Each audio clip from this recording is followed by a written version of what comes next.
வணக்கம் நண்பர்களே. 60 வயதுக்கு பிறகு பலருக்கும் ஏற்படும் பொதுவான பிரச்சனைகள் என்னன்னா, கை கால்கள் பலவீனம், படிக்கட்டில் ஏற சிரமம், நீண்ட நேரம் நடக்க முடியாமை, மூட்டு வலி, தசைப்பலம் குறைதல், எளிதில் சோர்வு. பலர் இத வயது காரணமா நினைச்சு இத சாதாரணமாக எடுத்துக்கிறாங்க. ஆனா உண்மை என்னன்னா, நம்ம உடலுக்கு தேவையான சரியான சத்துக்கள் கிடைக்காததுனால தான் இந்த பிரச்சனைகள் ஏற்படுது. இன்னைக்கு நம்ம பார்க்க போறது 4 உணவுகள் தாங்க.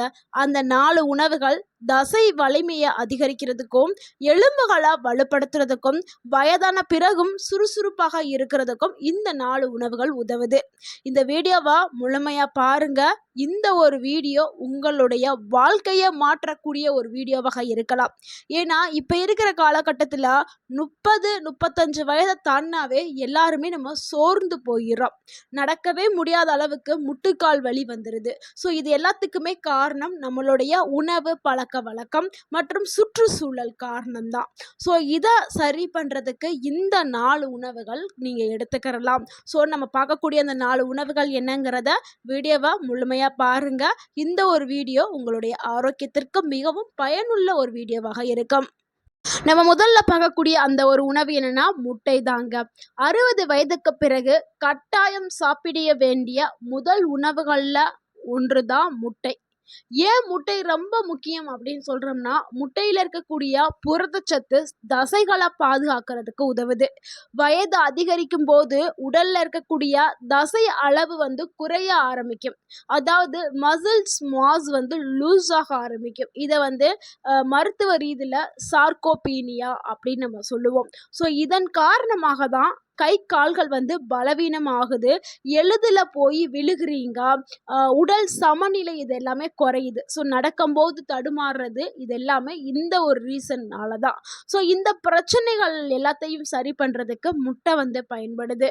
முட்டையில் இருக்கக்கூடிய நன்மைகள் என்னென்னா, உயர்தர புரதம் முட்டையில் இருக்குது, விட்டமின் டி இருக்குது, விட்டமின் B12 இருக்குது, நல்ல கொழுப்புகள் இருக்குது, கண் ஆரோக்கியத்திற்கு தேவையான லூட்டின் இந்த முட்டையில் இருக்குது. முக்கியமாக விட்டமின் டி அப்படின்னு சொல்லக்கூடிய இந்த விட்டமின் நம்ம உடலுக்கு ரொம்பவுமே தேவை. வயது அதிகரிக்க அதிகரிக்க விட்டமின் டியும் கால்சியம் சத்தும் உடலில் குறைய ஆரம்பிக்கும். ஆனால் நம்ம கால்சியம் நிறைந்த உணவுகளை எடுத்துக்கிட்டாலும் அதனுடைய ஊட்டச்சத்து உடலால் உறிஞ்சப்படாது விட்டமின் டி இல்லைன்னா. அதற்காக விட்டமின் டி ரொம்பவுமே முக்கியம். அது முட்டையில் இருக்குது, காளான் இருக்குல்ல அதில் இருக்குது. ஸோ இது எல்லாத்துலேயும் இருக்குது. அந்த விட்டமின் டி எல்லா உணவுகள்லையும் இருக்காது, குறிப்பிட்ட 2-3 உணவுகளில் தான் இருக்கும். அது முட்டையில் இருக்குது. ஸோ அதனால தான் முட்டையை நம்ம சாப்பிட்ற சொல்கிறோம். ஸோ முட்டையை சாப்பிட சொல்லிட்டாங்களே, எப்படி சாப்பிடணும்? ஏன்னா சிலர் என்ன பண்ணுவாங்க, பொரிச்சு வறுத்து அப்பெல்லாம் சாப்பிடுவாங்க. ஸோ முட்டையை சரியான முறையில் சாப்பிட்றதுனா வேக வைத்த முட்டை தான். ஹாஃப் ஆயிலாக கூட எடுக்கக்கூடாது. நல்லா பாயில் பண்ணி நல்லா வேக வைத்த முழு முட்டையை நீங்கள் எடுத்துக்கணும். காலை உணவுடன் 1 இல்லைன்னா 2 முட்டைகள் எடுத்துக்கலாம். எப்பொழுதுமே எண்ணெயில் பொரிச்சது வறுத்த உணவுகளை கண்டிப்பாக தவிர்க்கணும். அதுவும் 60 வயதிற்கு மேலே இருக்கவங்க கண்டிப்பாக அதை தவிர்க்கணும். உங்களுடைய உடல் நலத்திற்கு தீங்கு தரக்கூடியது எண்ணெயில் பொரித்த வறுத்த உணவுகள். ஸோ வேக வைத்த உணவுகளை மட்டுமே எடுத்துக்கிறங்க. அடுத்து நம்ம 2வதாக பார்க்கக்கூடிய ஒரு உணவு என்னன்னா உளுந்து தாங்க. அதாவது கருப்பு உளுந்து. நம்ம கடைகள்லாம் வாங்குறோம்ல, வெள்ளை கலரில் தோசை இட்லிக்கு போகிறோம்ல, அந்த உளுந்து கிடையாது, கருப்பு உளுந்து. இதுதான் ரொம்பவும் ஆரோக்கியமானது. நம்மளுடைய பாரம்பரிய உணவுகளில் மிகப்பெரிய சக்தி தரக்கூடிய ஒரு உணவுனா அது உளுந்து தான். ஏன் உளுந்து இப்படி சொல்கிறோம்னா, உளுந்தில் அதிக அளவில் புரதம் இருக்குது, இரும்பு சத்து இருக்குது, கால்சியம் இருக்குது, மெக்னீஷியம் இருக்குது. இது எல்லாமே சேர்ந்து தசைகள் மற்றும் எலும்புகளுக்கு மிகவும் அவசியமான அத்தியாவசியமான ஊட்டச்சத்துக்களை கொடுக்குது. 60 வயதிற்கு மேலுள்ளவங்கள் ஏன் உளுந்தை சாப்பிடணும் அப்படின்னா, கால்களுக்கு சக்தி அதிகரிக்குங்க. நீங்கள் ஈஸியாக நடக்க ஆரம்பிக்கலாம் உளுந்தை தொடர்ந்து சாப்பிட்டுட்டு வந்தால். மூட்டுகளோட ஆரோக்கியத்தை மேம்படுத்தும். மூட்டு வலி எல்லாம் குறைய ஆரம்பிச்சிடும். உடலில் ஏற்பட்ட சோர்வு எல்லாமே குறைய ஆரம்பிச்சிடும். எலும்புகளுக்கு நல்ல ஒரு வலுவை கொடுக்கறதுக்கு உளுந்து பயன்படுது. இந்த உளுந்தை எப்பெல்லாம் சாப்பிட்லான்னா, உளுந்தங்கஞ்சியாக சாப்பிட்லாம், உளுந்தங்களியாக சாப்பிட்லாம், இட்லி தோசை கூட மாவில் அரைச்சி சாப்பிட்லாம். வாரத்துக்கு 3-4 முறை உளுந்தை கண்டிப்பாக நீங்கள் சேர்த்துக்கிறணும். ஸோ இப்போல்லாம் இருக்கக்கூடிய ரொம்ப பிஸியான டைமில் நம்ம அந்த உளுந்தங்களி இதெல்லாம் நம்மளுக்கு செய்கிறதுக்கு நேரமே இருக்காது. ஸோ அவங்களுக்கு ஒரு சின்ன டிப்ஸ் நான் சொல்கிறேன். உளுந்தை வந்து நல்லாவே வடச்சட்டியில் போட்டு வறுத்து எடுத்துக்கிறேங்க. அதாவது எண்ணெயெலாம் ஊற்ற வேண்டாம், வெறுமனவே நல்லா அந்த பச்சை ஸ்மெல்லு போகிற வரைக்கும் நல்லா வறுத்துக்கிறேங்க. வறுத்துட்டு நீங்கள் ஒரு மிக்ஸி ஜாரில் போட்டு நல்லா பவுட்ரு பண்ணி ஒரு டப்பாவில் சேகரித்து வச்சுக்கிறேங்க. ஒரு மாதத்திற்கு நீங்கள் இந்த மாதிரி சேகரித்து வச்சுக்கலாம். அதுக்கப்புறம் முடிஞ்சதுக்கப்புறம் இன்னொரு மாதத்திற்கு இப்படி ஒவ்வொரு மாதத்திற்கும் நீங்கள் இந்த மாதிரி சேகரித்து வச்சுட்டு தினமும் நீங்கள் சாப்பாடு சாப்பிடுவீங்கல்ல, அந்த சாப்பாடில் ஒரு டேபிள் ஸ்பூன் இந்த உளுந்தம் பவுடர் இருக்குல்ல, கருப்பு உளுந்து பவுடர், அதை வந்து உங்களுடைய சாதத்தில் போட்டு டெய்லி நீங்கள் சாப்பிட்டுட்டு வாங்க. உங்களுடைய மூட்டு வலி சரியாயிரும், எலும்பு தேய்மானம் எல்லாமே சரியாயிரும். உங்கள் உடலுக்கு அவ்வளவு ஒரு எனர்ஜி கிடைக்கும். ஸோ நீங்கள் ஒரு நாளைக்கு வேலை செய்கிறதுக்கான திறன் எல்லாமே அந்த உளுந்து உங்களுக்கு கொடுத்துரும். முக்கியமாக பெண்களுக்கு ஒரு சிறந்த உணவுனா அது கருப்பு உளுந்து தான். நம்ம அந்த காலத்துலலாம் பெண்கள் ஏஜ் அட்டன் பண்ண உடனே கருப்பு உளுந்து களி கொடுப்பாங்க. ஆனால் இப்போலாம் யாருமே அதை செய்கிறதில்ல. அதனால் பெண்கள் வந்து வேகமாகவே என்னென்னா இடுப்பு வலினால் அவதிப்பட ஆரம்பிச்சுறாங்க. முக்கியமாக ஒரு 30-40 வயசு வந்தாவே இடுப்பு வலி, முட்டிக்கால் வலி எல்லாமே வந்துடுது இப்போ உள்ள காலகட்டத்தில். ஸோ அப்படி இருக்கிறவங்க எல்லாமே இந்த கருப்புளுந்து பவுடரை தினமும் நீங்கள் உணவில் சேர்த்துட்டு வரலாம். உங்கள் உடல் வந்து நல்ல ஒரு ஆரோக்கியமாக்கப்படும். அடுத்து நம்ம மூணாவதா பார்க்கக்கூடிய ஒரு உணவு என்னன்னா பாதாம் மற்றும் வேர்க்கடலைங்க. பாதாமும் வேர்க்கடலையோ ஏதோ ஒன்று வந்து நீங்கள் உணவில் எடுத்துக்கிறங்க. பாதாம் எடுக்க முடிஞ்சவங்க பாதாம் எடுத்துக்கிறங்க. பாதாம் எடுக்க முடியாது அப்படி இருக்கிறவங்க வேர்க்கடலையை எடுத்துக்கலாம். ஏன்னா வேர்க்கடலையும் ஏழைகளுடைய பாதாம் தான், ரெண்டுலையுமே நல்ல நியூட்ரிஷன்ஸ் வந்து நல்ல ஊட்டச்சத்துக்கள் நிறைந்த உணவு தான். ஸோ இந்த 2 உணவில் எந்த உணவு வேணாலும் நீங்கள் எடுத்துக்கலாம். இது ரெண்டுலையுமே என்ன இருக்குன்னா புரதம் இருக்குது, நல்ல கொழுப்பு இருக்குது, விட்டமின் இ இருக்குது, மெக்னீசியம் இருக்குது. இதனால் ஏற்படக்கூடிய நன்மை என்னென்னா 60 வயதுக்கு பிறகு நரம்புகள் வந்து பலவீனமாக ஆரம்பிக்கும். ஸோ இது வந்து பொதுவாக வயதானவர்களுக்கு எல்லாருக்கும் ஏற்படக்கூடிய ஒரு பிரச்சனை தான், நரம்புகள் பலவீனம் ஆரம்பிக்கும்.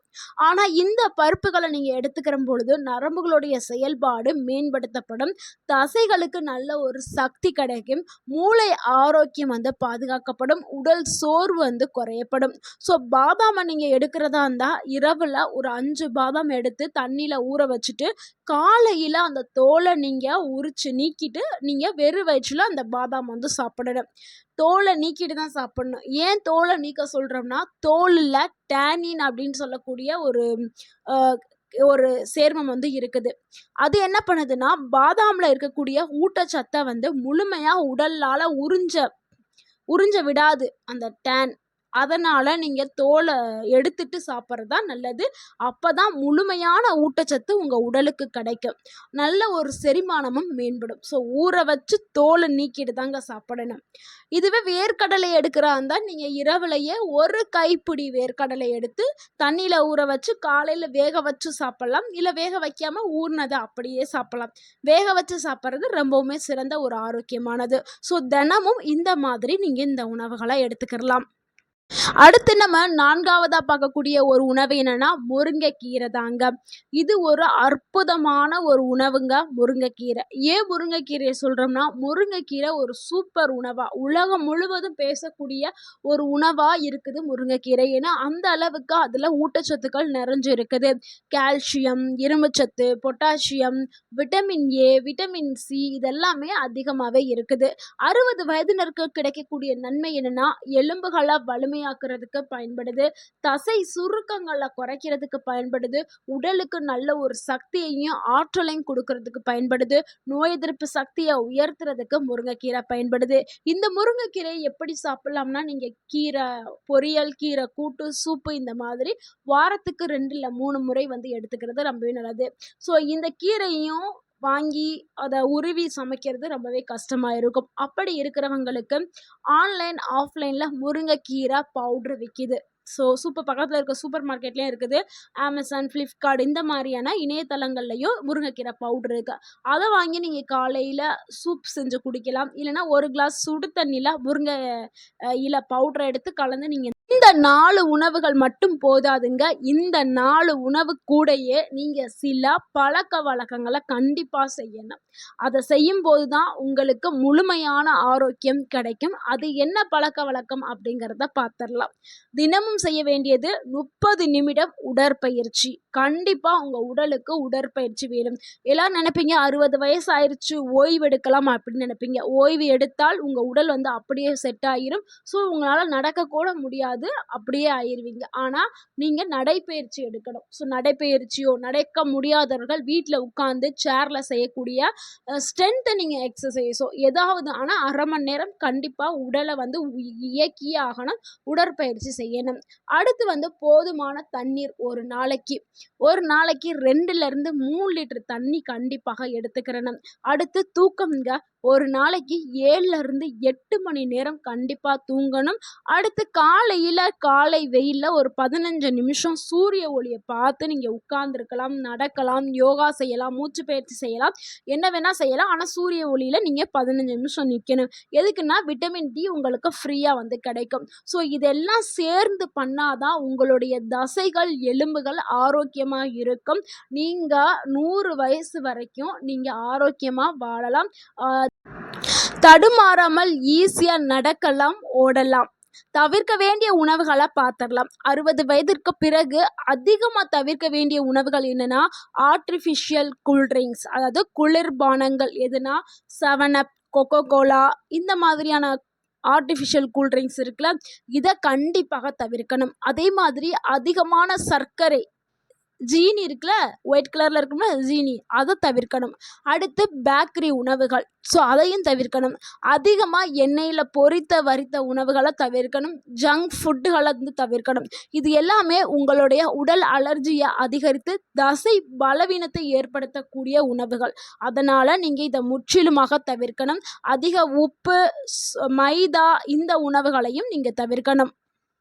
நண்பர்களே, 60 வயதுங்கிறது பலவீனமாக வாழ வேண்டிய வயதே கிடையாது. சரியான உணவு, சிறிய உடற்பயிற்சி மற்றும் நல்ல வாழ்க்கை முறை இருந்தா 70-80 வயதிலையும் நீங்க சுறுசுறுப்பாக வாழ முடியும்.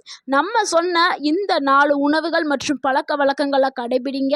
நீங்க 100 வயது வரைக்கும் ஆரோக்கியமாக வாழலாம். ஸோ இந்த வீடியோ உங்களுக்கு பயனுள்ளதா இருந்திருந்தா இந்த வீடியோக்கு ஒரு லைக் பண்ணுங்க. இந்த வீடியோவை உங்களுடைய ஃப்ரெண்ட்ஸ் அண்ட் ஃபேமிலிக்கு ஷேர் பண்ணுங்க. மறக்காம நம்ம சேனலை சப்ஸ்கிரைப் பண்ணுங்க, சப்போர்ட் பண்ணுங்க, கமெண்ட் பண்ணுங்க. தேங்க்யூ ஃபார் வாட்சிங் அண்ட் வாழ்க வளமுடன். உங்கள் ஆரோக்கியம் உங்கள் கையில்தான். நன்றி, வணக்கம்.